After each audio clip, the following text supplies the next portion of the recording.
एक समय की बात है, काशी में कई बरसात है। तो पंडितों ने धर्म और शास्त्र का अध्ययन किया। शिक्षा पूरी होने के बाद दोनों विद्वान अपने अपने गांव की ओर चल पड़े। तब यातायात के साधन तो थे नहीं।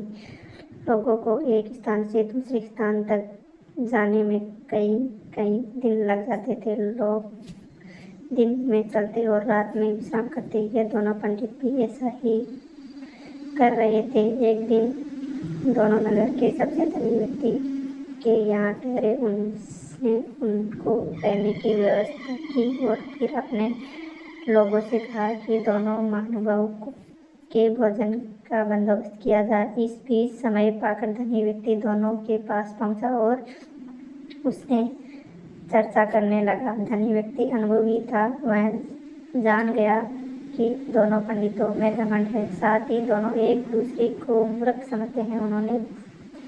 उन्होंने दोनों से अलग अलग बात कर एक दूसरे के बारे में पूछा तो जवाब मिले को धनी व्यक्ति को दुखी कर दिया।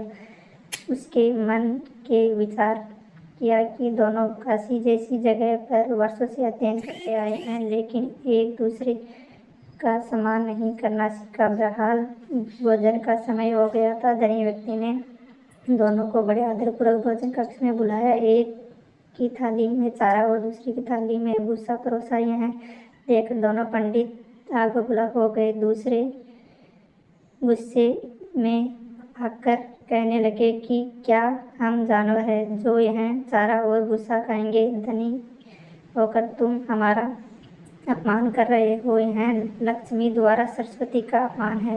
इस पर उन्होंने बड़ी शांति से जवाब दिया, एक को थाली में चारा और दूसरे को भूसा परोसा गया है।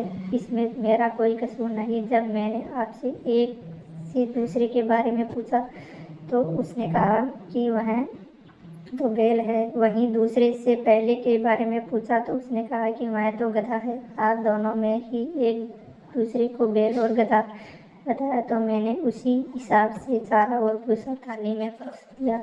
इतना सुनते ही दोनों ज्ञानियों की आंखें खुल गई।